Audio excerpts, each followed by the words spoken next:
The laughter started the moment the old man walked through the door. 79-year-old Walter Grant leaned heavily on a worn wooden cane as he stepped into a crowded roadside bar outside Flagstaff, Arizona. His faded army jacket looked decades out of date, and the Purple Heart pin on his chest was so scratched that few people even noticed it. A group of bikers at the corner table did. "Hey, Grandpa," one of them shouted, raising his beer. "You get lost on your way to the retirement home?" The entire bar erupted in laughter. Walter didn't answer.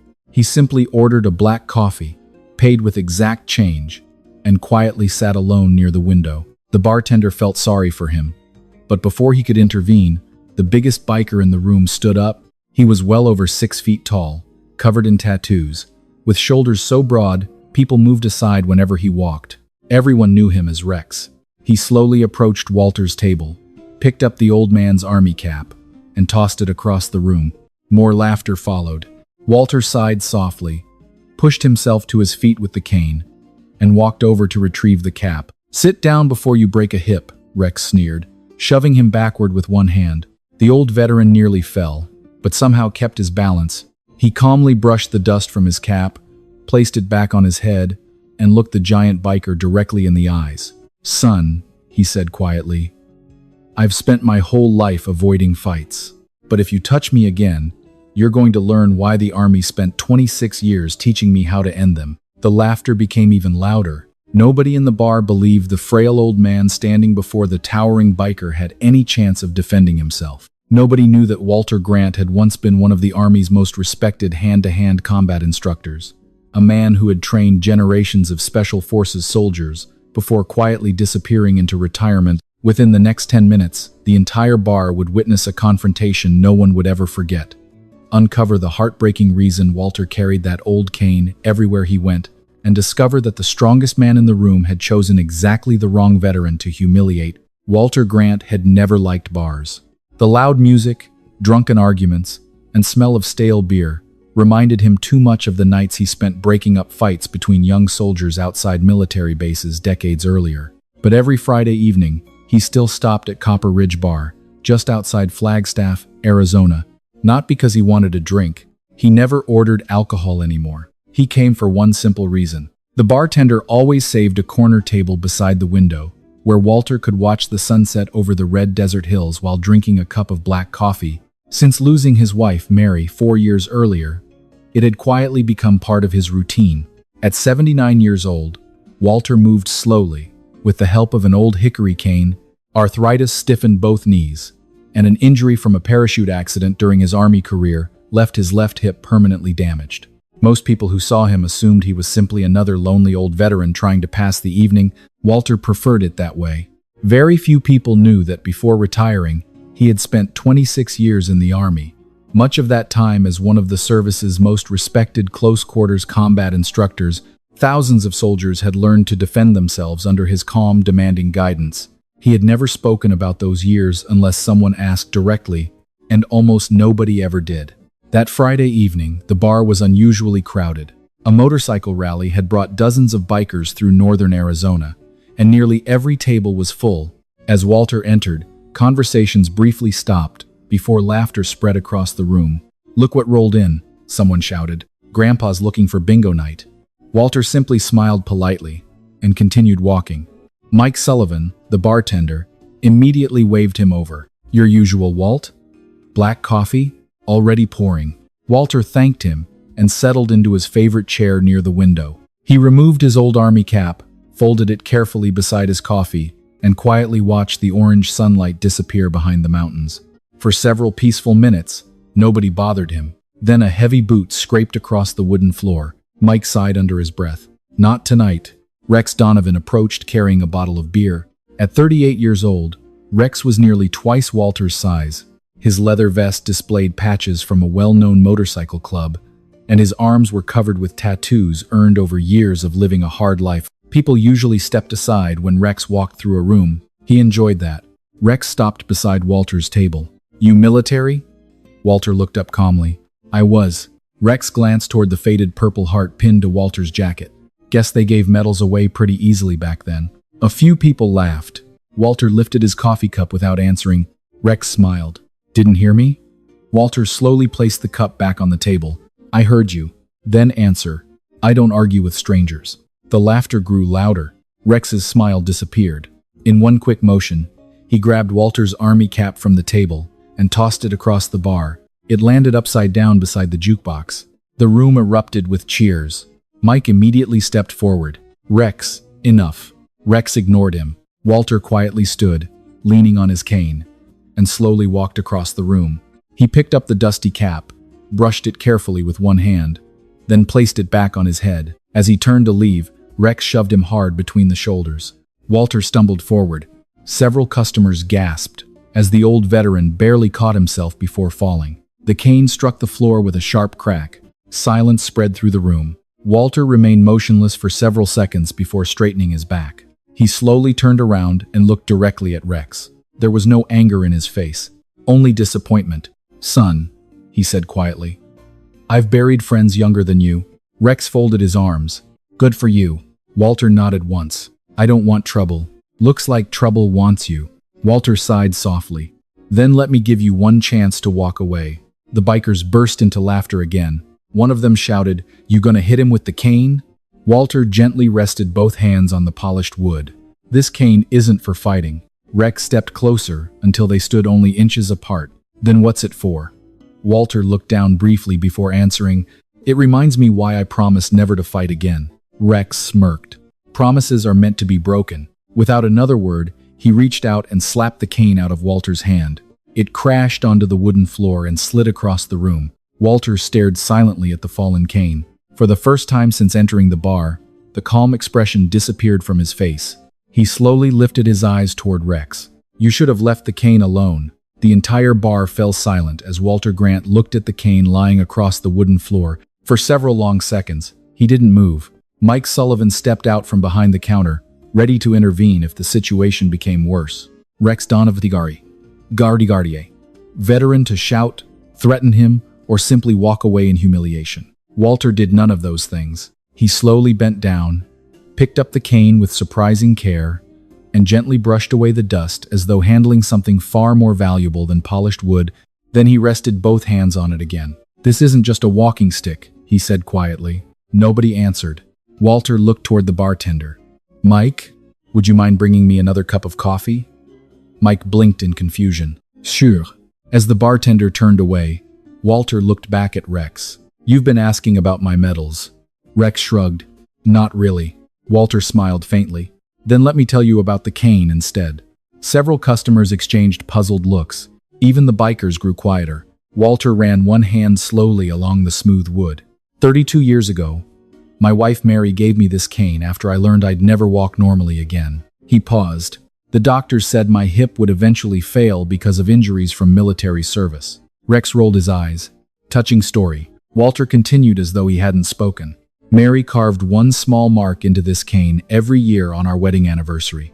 He turned it sideways. Tiny carved lines covered almost the entire length. 38 marks. Mike quietly placed fresh coffee on the table without saying a word. Walter nodded gratefully before continuing. When she died from cancer 4 years ago, this became the last thing she ever placed in my hands. The room had become completely silent. Walter looked down at the cane. I promised her I'd never use what the army taught me to hurt another person unless someone's life truly depended on it. Rex laughed again, though less confidently this time. So what? You want sympathy? Walter shook his head. No. He looked directly at the younger man. I'm explaining why I asked you to leave it alone. Before Rex could answer, an elderly man sitting near the back slowly stood up. Wait a minute. Everyone turned toward him. The man walked closer, studying Walter's face carefully. Grant? Walter looked surprised. Yes? The stranger smiled. Sergeant First Class Walter Grant? Walter stared for several seconds before recognition appeared. Bill Harris? The two elderly veterans shook hands warmly. Bill turned toward the crowd. Do any of you know who this man is? Nobody answered. Bill nodded. Fort Bragg, Close Quarters Combat School. Late 1980s. He smiled proudly. I was one of his students. Rex frowned. What's that supposed to mean? Bill looked directly at him. It means half the Special Forces instructors who trained soldiers during that generation learned from him. Murmurs spread throughout the bar. Walter quietly sighed. Bill, no. Bill smiled. You've stayed quiet about it long enough. He pointed toward Walter. This man taught soldiers how to survive hand-to-hand combat before most of us even knew how to throw a proper punch. Rex laughed again, but this time it sounded forced. He's almost 80. Bill nodded calmly. Yes, look at him. I am. Bill folded his arms. You're looking at an old man. I'm looking at the best instructor I ever had. Walter shook his head. That was a long time ago. Skills don't disappear, Bill answered.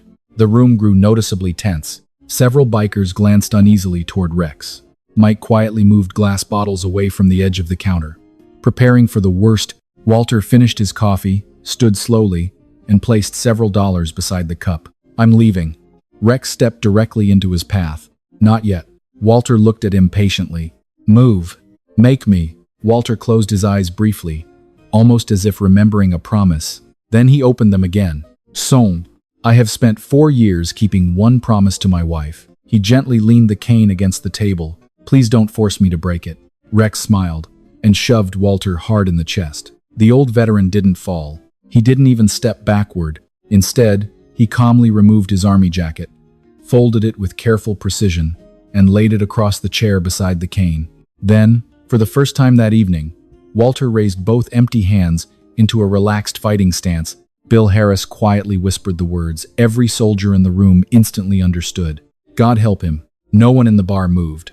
The music continued playing softly from the old jukebox, but every conversation had stopped. Walter Grant stood quietly in the center of the room, with his hands raised just high enough to protect himself. There was nothing dramatic about his posture. No clenched fists. No angry expression. Just calm, balanced patience. Rex Donovan laughed loudly. That's your fighting stance? Walter nodded once. It used to be. Several bikers chuckled behind Rex, convinced the confrontation would end the moment the larger man threw his first punch. Bill Harris slowly backed away from the center of the room. He had seen that stance before. 40 years earlier, every young soldier at Fort Bragg had learned to fear it. Walter never wasted movement. He never fought to impress anyone. He fought only to end danger as quickly as possible. Mike Sullivan quietly reached beneath the bar and picked up the telephone, not to call the police yet, but because he had a feeling someone might need an ambulance. Rex pointed toward Walter's face. Last chance, old man. Walter spoke softly. Walk away. Not happening. Then keep your hands where I can see them. Rex answered by throwing a powerful right hook aimed directly at Walter's head. Several people gasped. The punch never landed. Walter moved only a few inches. His left foot slid sideways, while his upper body turned just enough for the punch to pass harmlessly through empty air. At the same instant, Walter gently redirected Rex's wrist with one hand, while placing 2 fingers against the biker's elbow. A sharp pop echoed through the room. Rex cried out in surprise as his arm instantly lost strength. Before he could react, Walter stepped behind him, shifted his balance, and lightly touched the back of Rex's knee with his foot.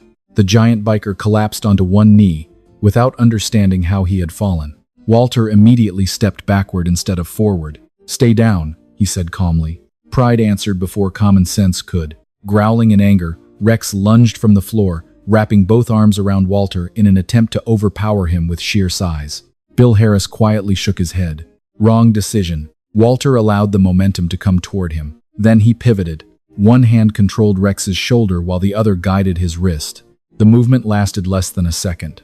Rex's own strength carried him forward. He crashed heavily onto the wooden floor, sliding nearly 6 feet before stopping beside the pool table. Every bottle behind the bar rattled from the impact. Silence followed. Walter never struck him. He never kicked him. He never even closed his fists. Rex lay on the floor, staring at the ceiling, trying to understand what had happened. Walter calmly walked over and offered him a hand. It's over. Rex looked at the hand, but refused it. Embarrassed and furious, he struggled to stand on his own. One of his club members hurried forward. Boss, you okay? Rex slowly nodded, rubbing his shoulder. Yeah. He looked back toward Walter with genuine confusion. You never hit me. Walter quietly smiled.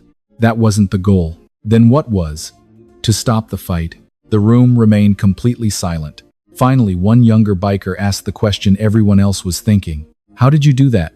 Bill Harris answered before Walter could speak. Because strength isn't the same thing as control. Walter picked up his army jacket, brushed a little dust from the sleeve, and reached for the cane. As soon as his hand closed around it, his confident posture changed.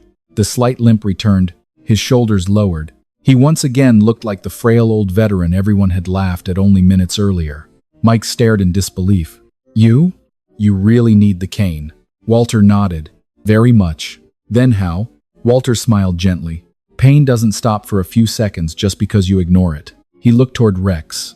But afterward, he rested more weight on the cane. It reminds you how old you really are. Several customers quietly applauded. Others simply stood speechless. Rex looked around the room before finally walking toward Walter.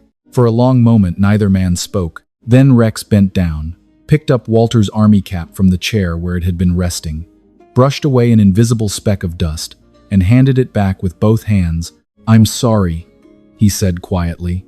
Walter accepted the cap with a grateful nod. "Thank you." Just as everyone believed the confrontation had finally ended, the front door opened.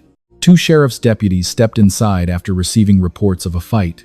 Before anyone could explain what had happened, an elderly woman sitting near the window smiled and pointed toward Walter. "Officers," she said warmly, "you're about 5 minutes too late. You just missed the best self-defense lesson this town has ever seen." The two sheriff's deputies looked around the silent bar, expecting broken furniture, shattered bottles, and angry men throwing accusations at one another.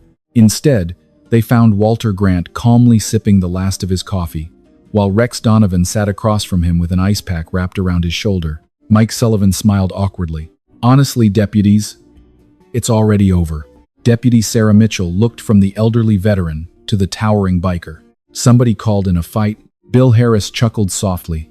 "Technically, there was one." Deputy Mitchell studied Rex. "Do you want to press charges?"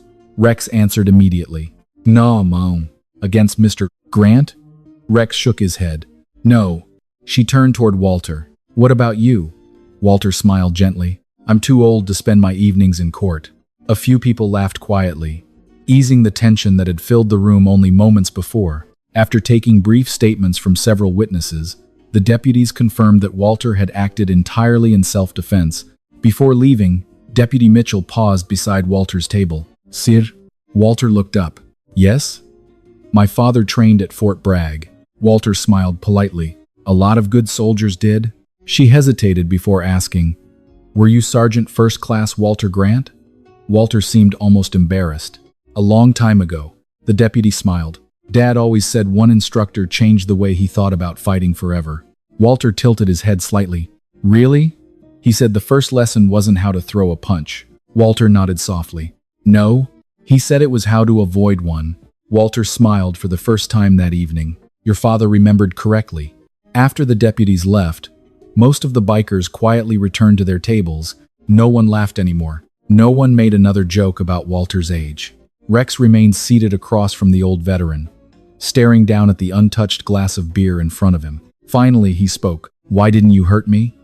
Walter looked out the window for several seconds before answering, "Because I already know what pain feels like." Rex frowned. "That doesn't answer the question." Walter rested one hand on the cane. "When I was 41, I came home from my last deployment angry at the world." His voice remained calm, but everyone nearby listened. "One afternoon, I lost my temper during an argument with another veteran." He paused. "I broke his jaw." Silence filled the room. "He survived." Walter continued quietly. "But when I got home, my wife Mary looked at me and said something I'll never forget." Walter smiled sadly. She said, "The army taught you how to protect people. Don't spend the rest of your life proving how dangerous you are." Rex lowered his eyes. Walter gently touched the carved marks along the cane. "That night, I promised her I'd never use my training to punish another human being." He looked directly at Rex. "Only to protect life." Rex whispered, "And today?" "Today," Walter replied, "you forced me to protect my own." The biker nodded slowly. "I deserved worse." Walter shook his head. "Maybe. Then why stop?" Walter smiled. "Because once you're no longer a threat, the fight is finished." Those words settled over the room more heavily than any punch could have. Bill Harris quietly wiped moisture from his eyes. "That's exactly what he taught us." Rex reached into his leather vest and removed a small, folded photograph. It showed a much younger version of himself standing beside an older man wearing a Vietnam veteran cap. "That's my dad," he said. "He served too." Walter studied the picture. "Where is he now?" Rex looked away. passed away 3 years ago. After a long silence, he admitted, "He always told me to respect veterans." Walter nodded gently. "He sounds like a wise man." I stopped listening. Walter rested a hand lightly on Rex's shoulder, the same shoulder he had controlled so effortlessly only minutes earlier. "It's never too late to start again." Rex swallowed hard. "I wish I could apologize to him." Walter smiled warmly. "Then honor him instead." The biker looked confused. "How?" Walter glanced around the bar filled with younger men watching every word. "Become the kind of man your father hoped you'd be." No one spoke after that. Not because there was nothing left to say, but because everyone understood the lesson had never been about the fight. It had all. As Walter slowly stood to leave, Mike Sullivan called out, "Coffee's free from now on." Walter laughed softly. "No." He placed a few bills on the counter. Old soldiers still pay their own way. Just before reaching the door, Rex spoke one final time. "Mr. Grant?" Walter turned. Rex stood straight, removed his leather cap, and gave the old veteran a respectful nod. "Thank you for stopping before you had to teach me the hard way." Walter returned the nod with quiet dignity. "So," he said, "today was the easy way." The story spread across northern Arizona faster than Walter Grant ever expected. By the following week, someone had uploaded a short cell phone video showing only the final seconds of the confrontation. It didn't capture the insults. It didn't show the shove or the moment Rex slapped the cane onto the floor. It showed only an elderly veteran calmly helping a much larger man back onto his feet after defending himself without throwing a single punch. Millions of people watched the clip, most focused on Walter's skill. Walter himself focused on something else. "I wish they'd shown the apology," he quietly told Mike Sullivan one afternoon. That mattered more. Copper Ridge Bar soon became known for an entirely different reason. Veterans from across Arizona began stopping in, not to witness another fight, but simply to shake Walter's hand. Some asked him to sign old photographs from Fort Bragg. Others wanted advice. Walter treated every visitor the same way. He offered coffee, listened far more than he spoke, and reminded every younger veteran that strength meant very little without self-control. Rex Donovan returned exactly 1 week later. This time, he came alone. The laughter that usually followed him into a room was gone. Instead of sitting with the bikers, he walked directly to Walter's table, carrying a small wooden box. "Morning," Rex said quietly. Walter smiled. "Morning." Rex placed the box on the table. Inside rested a beautifully handcrafted leather cover designed to protect Walter's old cane from scratches. Burned into the leather was a simple inscription, "For the man who taught me that respect cannot be demanded, only earned." Walter looked at the gift for a long moment before smiling warmly. "You made this?" Rex nodded.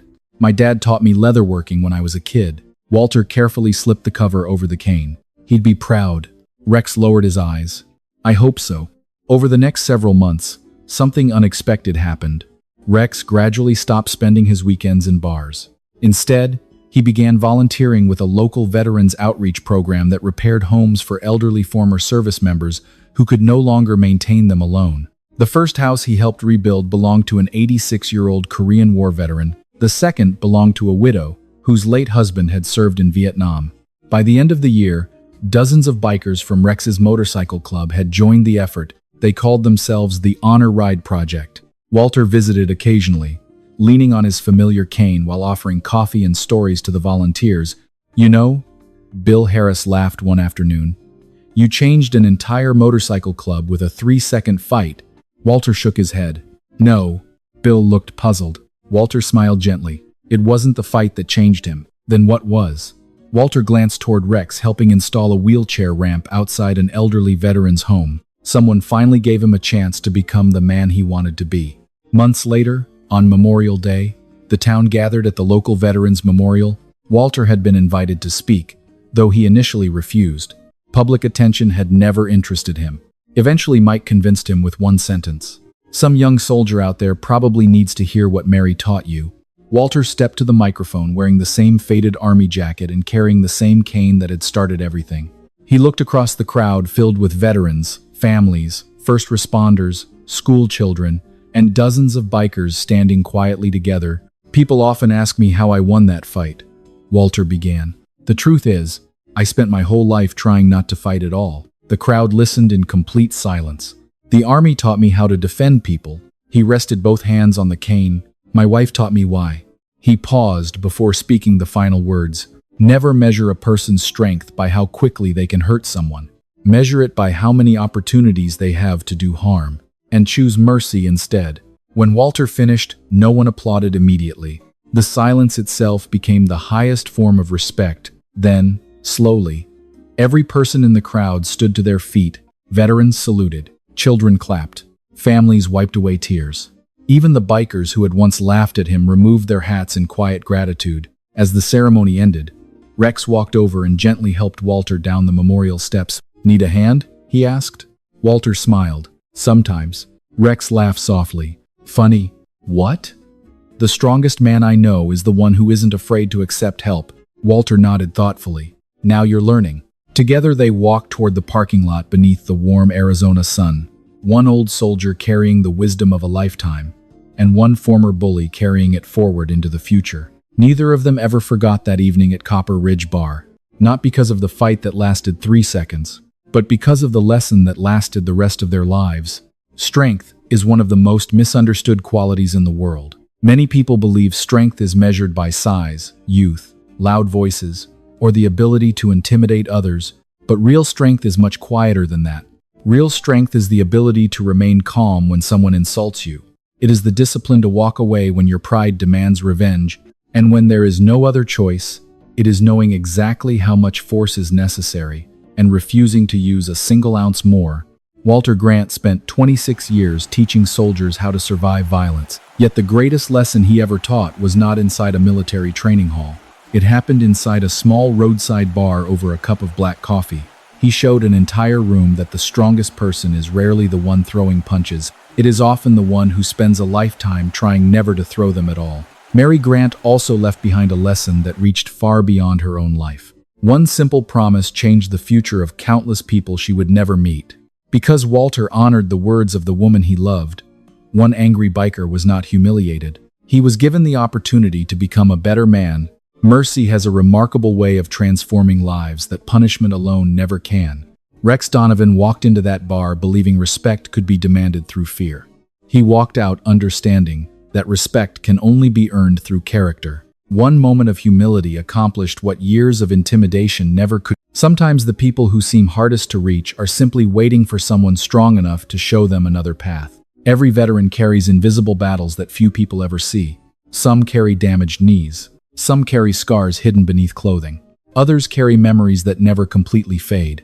The medals on Walter's jacket told only a small part of his story. The old cane told another, but neither revealed the greatest victory of his life. That victory was learning to live with strength guided by compassion instead of anger. We often judge people by appearances. We see gray hair and assume weakness. We see slow steps and assume inability. We forget that every wrinkle hides a story. Every scar carries a lesson. And every elderly face may belong to someone who has already overcome challenges we can scarcely imagine. Walter never needed the people in that bar to know who he had once been. He only hoped they would learn who they themselves could become. Perhaps that is why this story continues to resonate. It reminds us that dignity never grows old, character never retires, honor never goes out of style, and kindness shown at exactly the right moment may accomplish more than the greatest display of power ever could. If this story touched your heart, please leave a comment and tell us where you're watching from. Have you ever met someone whose quiet strength completely changed the way you viewed courage? Has an older person ever taught you a lesson you'll never forget? We'd be honored to hear your story. Don't forget to like, share, and subscribe for more inspiring stories about veterans, second chances, faith, hope, forgiveness, family, and the extraordinary courage hidden inside ordinary people. May God bless you and your loved ones. Watch over every veteran who still carries silent burdens. Comfort those who continue healing from old wounds. Strengthen every person who chooses mercy over revenge, and remind all of us that true greatness is never found in winning fights. It is found in knowing when love, humility, and self-control are the greatest victories of all. And may you never forget that the most dangerous person in the room is often the one who has nothing left to prove.